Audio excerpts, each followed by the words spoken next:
ہم اس کو دوسرا فیز کریٹیکل فیز ہوتا ہے. اس میں موسٹلی ڈینگی بخار کی کمپلیکیشنز سامنے آتی ہیں، جس طرح خون کا آنا ناک سے، مسوڑوں سے یا پیٹ سے، جو کہ پاخانے یا بڑے پیشاب میں خون آتا ہے. اس میں انسان کے رگوں سے پانی نکل کر انسان کے جسم میں شامل ہونا شروع ہو جاتا ہے، جس کی وجہ سے بعض اوقات پیٹ پھول جاتا ہے یا وہ پھیپھڑوں کے گرد جمع ہو کر نمونیا کی طرح کا جو ہے نا وہ اثر دکھاتی ہے. اس کے علاوہ خون سے پانی کی کمی کی وجہ سے بلڈ پریشر گرتا ہے، جس کی وجہ سے شاک میں جانے کا اندیشہ بھی ہوتا ہے، اور یہ ملٹیپل آرگن ڈسفنکشن بھی کاز کر سکتا ہے، یعنی ہمارے بہت سے جسم کے اعضاء کو یہ متاثر کر سکتا ہے شاک کی وجہ سے یا بی پی کے کم ہونے کی وجہ سے، اور کچھ کیسز میں ڈیتھ کو بھی یہ لیڈ کر سکتا ہے. دوسرا فیز ہمارا ریکوری فیز ہے.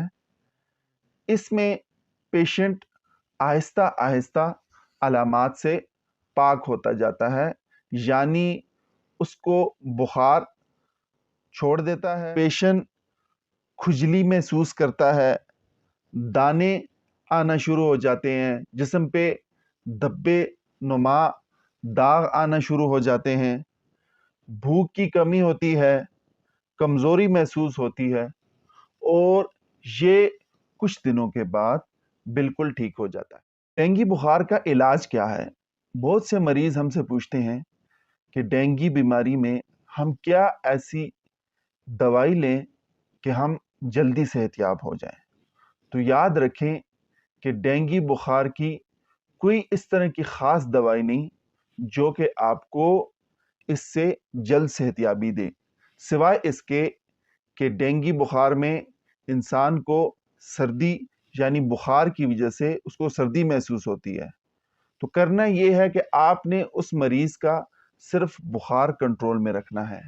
جو مریض کا بخار آپ کیسے کنٹرول میں کر سکتے ہیں؟ ایک تو یہ ہے کہ اس کے اوپر آپ ٹھنڈی پٹیاں رکھیں، یعنی اس کے سر پہ، اس کے بازوؤں پہ، اس کی ٹانگوں پہ آپ ٹھنڈے پانی میں پٹیاں بھگو کر آپ ان جگہوں پہ رکھیں تاکہ اس کا جو فیور ہے یا بخار ہے وہ کم ہو سکے. دوسرا یہ کہ آپ اس کو اورلی اینٹی پائریٹک یعنی جو بخار کو ختم کرنے والی دوا ہے وہ دیں، جس میں آپ نے ایک چیز کا احتیاط کرنا ہے کہ آپ نے اس کو ڈسپرین کسی صورت نہیں دینی، یعنی آپ نے ایسپرین یا ڈسپرین یہ نہیں دینی. آپ نے اس پیشنٹ کو صرف اور صرف پیراسیٹامول یعنی جس کا فارمولہ ایسیٹامائنوفن ہے وہ دینا ہے. یاد رکھیں کہ اگر آپ نے غلطی سے ڈسپرین دی تو یہ آپ کے پلیٹلیٹس کو مزید کم کر سکتی ہے اور خون آنے کے چانسز مزید بڑھ سکتے ہیں، کیونکہ ڈسپرین خون کو پتلا کرتی ہے، اور دوسرا یہ پلیٹلیٹس کے بننے کو روکتی ہے، جس کی وجہ سے انسان کی بلیڈنگ کے چانسز مزید بڑھ جاتے ہیں.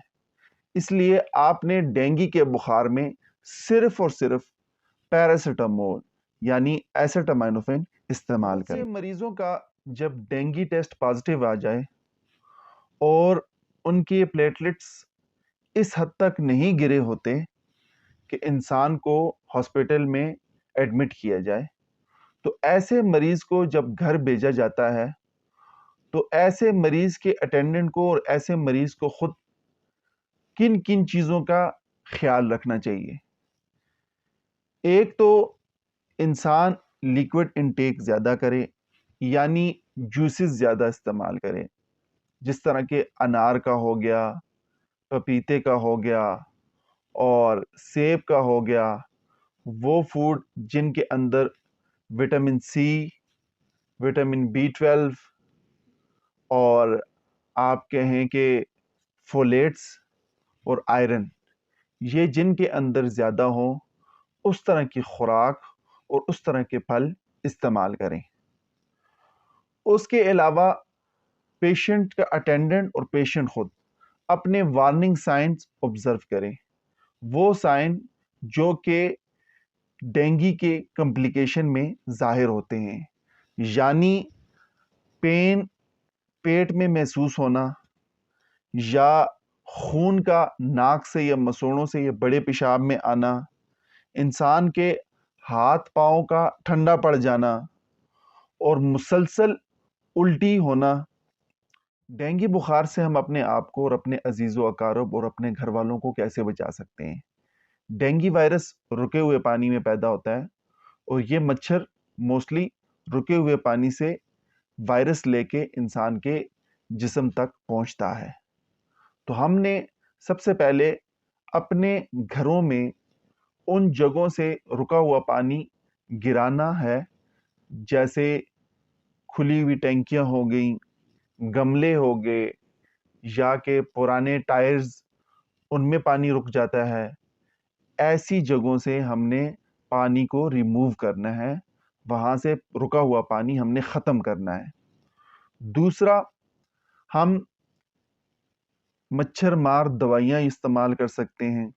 اس طرح کے کوائلز آتے ہیں جو کہ ایسے دھواں چھوڑتے ہیں جس کی وجہ سے مچھر اس کمرے میں یا اس گھر میں رکتا نہیں۔ اور اسی طرح آپ کو ڈیفرنٹ قسم کے سپریز مل جاتے ہیں جو کہ مچھر مارتی ہیں۔ اور